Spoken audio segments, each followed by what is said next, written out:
O assunto agora é segurança pública. A Câmara dos Deputados aprovou esta semana um projeto que endurece as penas de crimes previstos no Código Penal brasileiro. A proposta segue agora para aprovação no Senado Federal. Entre as alterações, a proposta aumenta a pena mínima de 7 para 16 anos para quem cometer roubo com lesão corporal grave. Para entender essa mudança, possíveis impactos, nós vamos conversar agora com o professor Edmundo Dias, especialista em segurança pública e direito penal, ele que já foi inclusive delegado-geral da Polícia Civil de Goiás. Meu querido, muito bom dia, bom conversar com o senhor aqui. Bom dia Fernanda, bom dia a todos os ouvintes da Band. Olha só, nós estamos então falando de uma proposta de aumentar a pena para crimes como roubo, né? Lesão corporal grave. O senhor, que já foi delegado de polícia, o senhor sentia de fato essa necessidade de penas maiores? Olha, na realidade é o seguinte, todas as vezes que a sociedade clama por alguma ação do poder público, uma das primeiras propostas é a questão do agravamento da pena ou reformulação das leis. Essa novidade que foi aprovada pela Câmara dos Deputados ainda tem uma tramitação, vai para o Senado. Se for aprovada na íntegra no Senado, segue para a sanção do presidente, mas se houver alguma mudança no Senado, volta para a Câmara. De qualquer forma, esse projeto de lei, traz uma série de alterações, agravando algumas penas para proteger o patrimônio. Praticamente é furto, roubo, e tem aqueles tipos penais mais gravosos, por exemplo, latrocínio, que é o roubo seguido de morte, ou o roubo seguido de lesão corporal grave. Eu acredito que esse agravamento por si só, ele não vai impactar na diminuição da violência. Ele poderá impactar se ele vier acompanhado de outras medidas do próprio poder público, enfrentando as causas da violência e as causas da criminalidade. De qualquer forma, esse projeto de lei traz pontos que eu apoio. Por exemplo, combater veementemente a receptação. Porque se você não encontra mercado para os produtos roubados ou furtados, ou você dificulta, ou você agrava mais a pena para a receptação, é claro que você vai diminuir esses produtos roubados no mercado. Isso é muito interessante, inclusive porque traz novidades na receptação de gados, de animais, inclusive de animais domésticos. Então, coibir o crime da mesma forma, né, doutor Edmundo? É coibir o crime na sua origem. Exatamente. Então, exatamente isso. Essa lei, ela pode ser, digamos assim, benéfica, mas o poder público tem que adotar uma série de medidas para enfrentar as causas da criminalidade. Porque como são crimes patrimoniais, o que o governo deve fazer também? Emprego, renda, combater a desigualdade social e uma série de outras questões, digamos assim, de políticas sociais que o governo tem que adotar. Outro problema que, quando você agrava a pena e o tempo da pena, é a questão do sistema prisional, que hoje é absolutamente falido e caótico. Nós já temos no Brasil, e o contingente da população carcerária vem aumentando muito, quase 1 milhão de pessoas presas. Desse contingente todo, cerca de 50% é preso provisório, que ainda não recebeu nenhuma condenação transitada em julgado. Agora você veja o problema, você vai aumentar, vai agravar as penas, você vai aumentar esse contingente num espaço que já é absolutamente caótico. Então, em síntese, a lei pode ser benéfica porque ela mostra a dureza do Estado no enfrentamento ao crime e à violência, mas, por outro lado, ela isoladamente, ela não vai trazer nenhum benefício. Eu acredito que ela pode até, inclusive, trazer até problemas para o próprio poder público. Exatamente, doutor Edmundo, porque quando a gente fala nisso, né, endurecimento da pena, a gente já pensa lá na ponta, no presídio, que já está lotado, não tem onde enfiar a gente mais, né? E não se fala em investimentos nem no sistema carcerário e nem na outra extremidade, né? Porque não se pensa em investimentos em educação, em esporte, por exemplo, como forma de prevenção de crime. Por que países que conseguiram diminuir a criminalidade e a violência tiveram êxito? Porque eles investiram nas duas pontas. Eles investiram na repressão, mas investiram na prevenção. A prevenção, ela é mais barata, ela é mais benéfica e ela é mais exitosa, ela é mais eficaz.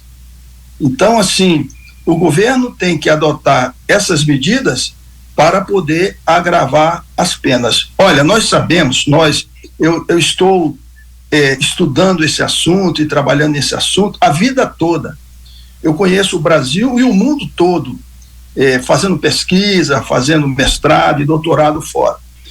O que a gente sabe é o seguinte: o que inibe o crime e o criminoso não é necessariamente o agravamento da pena, porque se fosse assim, países que agravaram a pena, têm pena de morte, etc., ou prisão perpétua, não ocorreriam crimes com tanta quantidade. O que diminui e o que inibe é a certeza da punição, que você, ao cometer um crime, você será punido, você será apanhado pelo Estado, você irá para um presídio e você vai cumprir aquela pena até o final.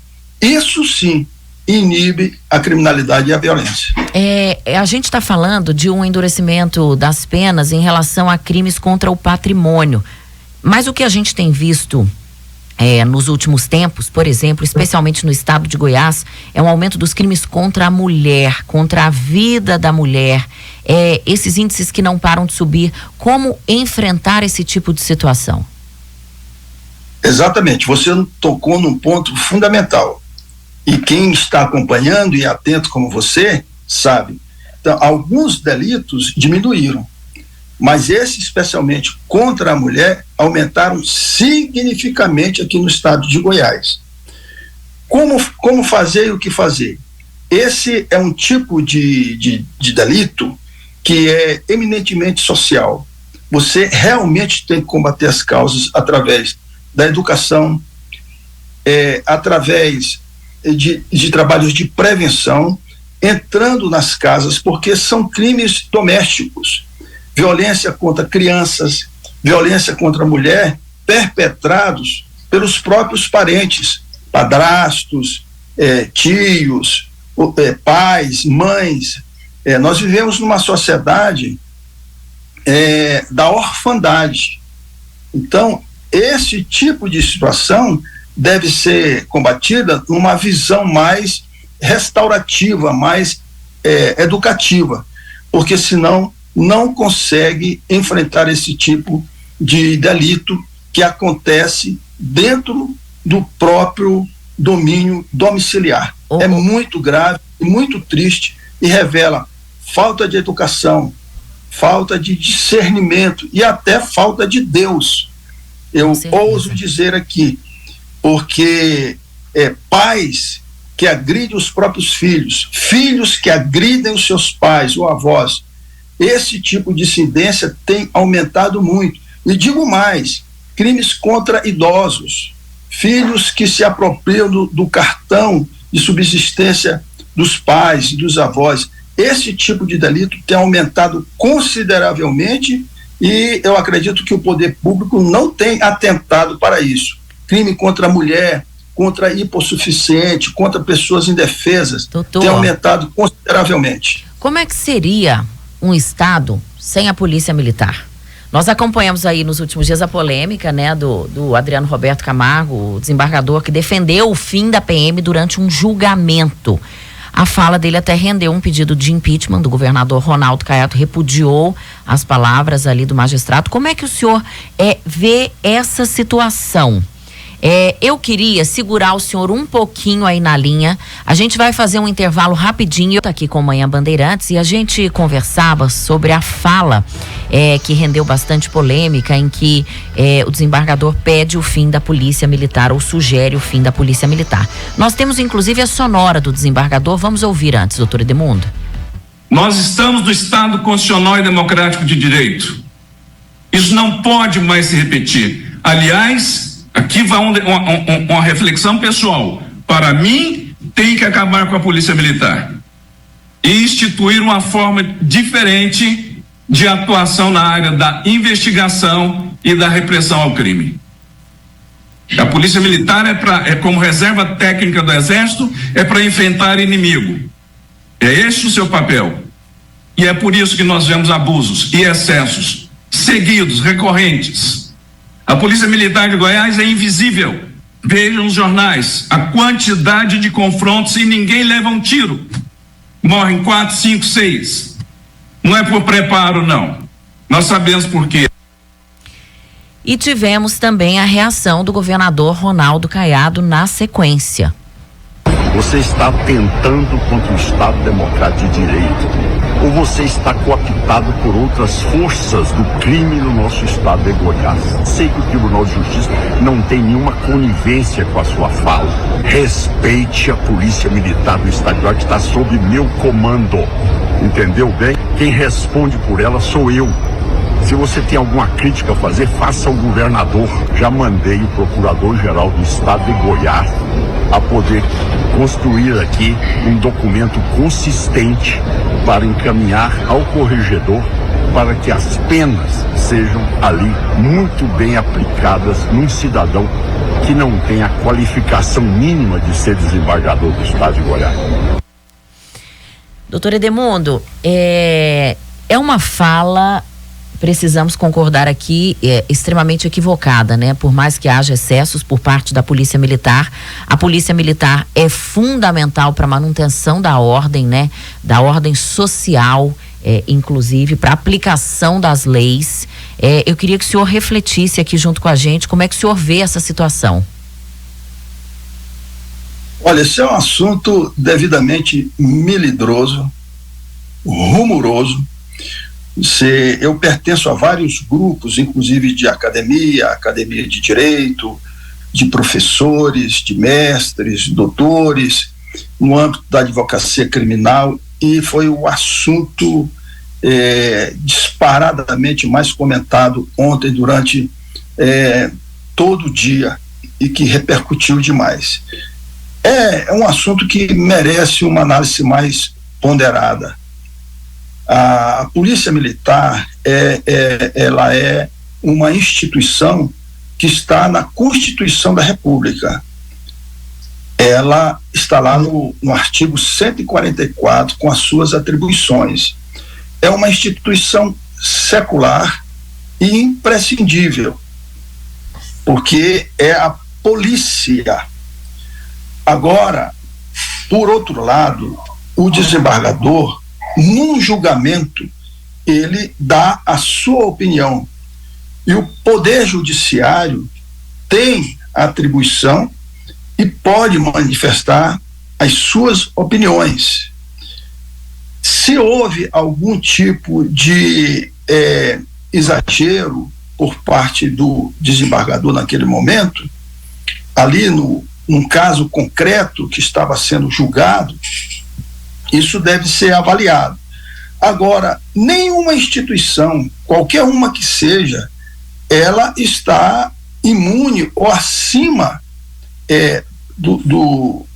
da opinião, da liberdade de expressão dos cidadãos. Por exemplo, há no Congresso Nacional uma série de projetos que mudam o espectro da segurança pública no Brasil.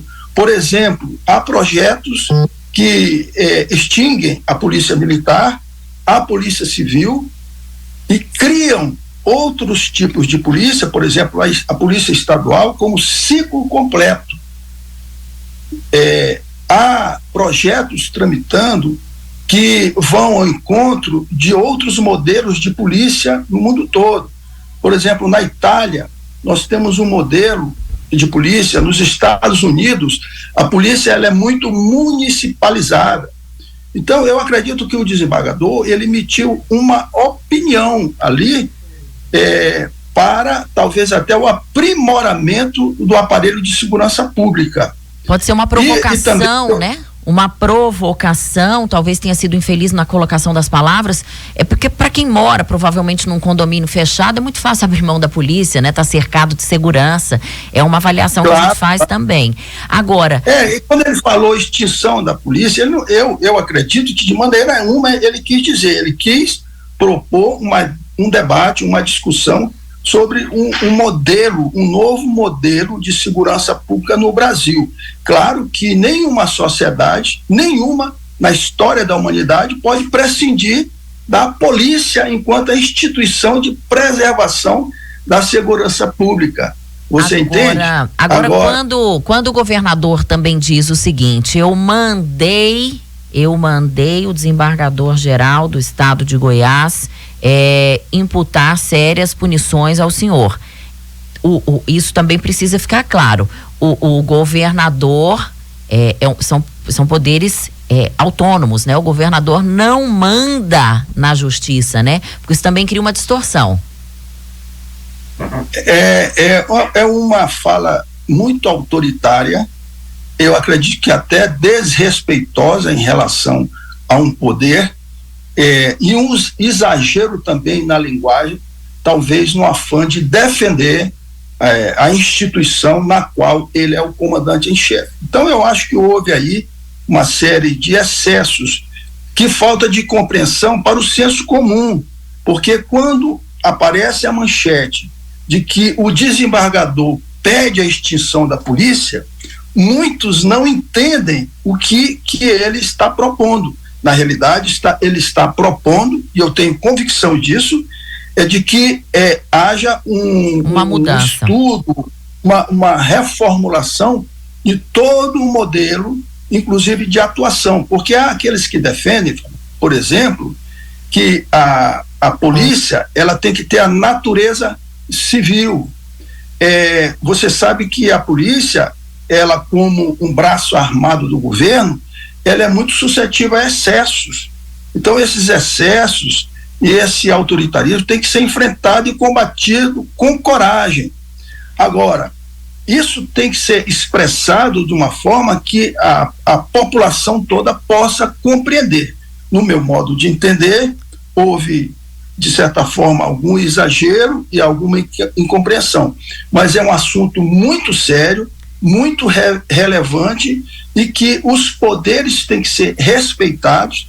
Eu acho que é uma boa oportunidade para se reunir e debater seriamente sobre segurança pública e sobre enfrentamento à violência e à criminalidade. Doutor Edemundo, se reunirem e debater esse assunto, não como se fosse um debate de botequim, como está aparecendo, mas um assunto com a seriedade, com a relevância que merece. Você veja, foi recentemente aprovada agora a Lei Orgânica das Polícias. É um bom momento. Nós vamos poder discutir isso, é uma pauta ampla, nós vamos poder discutir isso num outro momento. Eu agradeço demais a colaboração do senhor até aqui, levantamos uma reflexão importante. Um bom dia para o senhor e muito obrigada. Eu é que agradeço, estou sempre à disposição. Um grande abraço e um bom final de semana para todos. Muito obrigada, muito obrigada. E nós vamos agora falar de saúde, no quadro Dicas de Saúde com a doutora Mariane Abdala. Jornal Manhã Bandeirantes. Dicas de saúde com o doutor